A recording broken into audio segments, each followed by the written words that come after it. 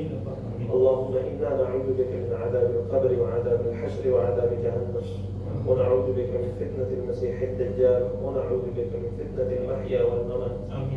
اللهم طهر قلوبنا من النفاق، وأعمالنا من الرياء، وألسنتنا من الكذب، وأعيننا من خيانة، فإنك تعلم خائنة الأعين وما تخفي الصدور. اللهم گناہوں کو معاف کر، ہماری صغیرہ کبیرہ گناہوں کو معاف کر، بھول کر کی ہے، جان بوجھ کر کی ہے، دن میں کی ہے، رات میں کی ہے، جس حالت میں بھی کی ہے، آپ سے پناہ مانگتے ہیں۔ اللہ آپ بھی گناہوں کو بخشنے والے ہیں، ہمارے گناہوں کو بخشش فرما، ہمیں معاف فرما۔ افسوس اس آدمی کے اوپر نہیں ہے کہ جو دنیا سے جہنم میں چلا جائے، افسوس اس آدمی کے اوپر ہے مسجد میں آ جائے اور پھر بھی اللہ پاک سے اپنی مغفرت نہ فرما دے۔ یا اللہ ہمیں ان لوگوں میں نہ بنا، آپ کے مسجد میں آپ کے سامنے حاضر ہوئے ہیں، آپ سے اپنے گناہوں کی مغفرت مانگتے ہیں، آپ ہماری بخشش فرما۔ اللہ دنیا کے جتنے بھی بادشاہ ہیں، بڑے بڑے بادشاہ ہیں، ان کے دربار کے اوپر کوئی حاضر ہو جاتا ہے، کچھ نہ کچھ تو مل جاتا ہے ان کو۔ یا اللہ آپ تو سب سے بڑے بادشاہ ہیں، آپ تو بادشاہوں کے بادشاہ ہیں، ہمیں خالی ہاتھ نہ ہوگا۔ یا اللہ ہمارے گناہوں کو معاف فرمائے، ہماری ایمان کی حفاظت فرمائے، ہمارے دین کی حفاظت فرمائے، ہماری اولاد کی حفاظت فرمائے، ہمارے ازواج کی حفاظت فرمائے، ہمارے والدین کی حفاظت فرمائے۔ یا اللہ جن کے والدین اس دنیا سے رخصت ہو چکے ہیں ان کی بخشش فرمائے، ان کی قبر کو نور سے منور فرمائے۔ جتنے بھی ہمارے عزیز و اقارب رشتہ دار وفات ہوئے ہیں، جتنے بھی مسلمین مسلمات مومنین مومنات وفات ہو چکے ہیں، اللہ ان کی بخشش فرمائے، ان کی قبر کو نور سے منور فرمائے۔ جتنے بھی پریشان حال ہیں یا اللہ ان کی پریشانیوں کو دور فرمائے۔ یا اللہ جتنے بھی بے اولاد ہیں نیک صالح اولاد نرینہ عطا فرمائے۔ یا اللہ جتنے بھی بیمار ہیں ان کو شفائے کاملہ عاجلہ مستقبلہ دائمہ عطا فرمائے۔ یا اللہ جتنے بھی مقروض ہیں جو قرضوں میں پھنسے ہوئے ہیں، اللہ آپ غیب کے خزانوں سے ان کی قرض خلاص کی توفیق عطا فرمائے، غیب کے خزانے ان کی کھول دے۔ یا اللہ ہمارے گناہوں کو نہ دیکھ، اپنی رحمت کو دیکھ، ہم بہت گناہگار ہیں، آپ کے سامنے ہاتھ اٹھانے کی بھی قابل نہیں، ورنہ یا اللہ ہم آپ کے سامنے ہاتھ اٹھانے کی بھی قابل نہیں۔ ہمیں پتہ ہے ہمیں کون کون سے گناہوں میں ہم مبتلا ہیں، کون کون سے گناہ کر رہے ہیں، دن رات کون کون سے گناہوں میں مشغول ہیں۔ یا اللہ آپ ستار العیوب ہے، آپ نے پردہ ڈالا ہوا ہے۔ یا اللہ ہمارے گناہوں کو معاف فرما، آپ سے ہی اپنے گناہوں کو معاف فرما۔ یا اللہ ہمیں اگر جس آدمی کو ایمان نہ ملا ہو اس کو تو نہیں ملا ہے، جس کو ایمان مل کے ایمان سے آپ اس کو محروم کر دیں۔ یا اللہ ہمیں ہماری ایمان سے محروم نہ فرما۔ یا اللہ ہمارا ایمان ہماری سینوں میں ثابت فرما۔ یا اللہ ہمیں ایمان کے اوپر ثابت قدم فرما۔ یا اللہ ہمیں ایمان سے محروم نہ فرما۔ آپ نے ہمیں ایمان دیا ہے، بڑی دولت دی ہے، اس سے محروم نہ فرما۔ اسی ایمان کے ساتھ یا اللہ ہمیں دنیا سے رخصت فرما۔ جب ہم اس دنیا سے رخصت ہو رہے ہو ہماری زبان کے اوپر لا الہ الا اللہ محمد رسول اللہ۔ سبحان ربك رب العزة عما يصفون وسلام على المرسلين والحمد لله رب العالمين۔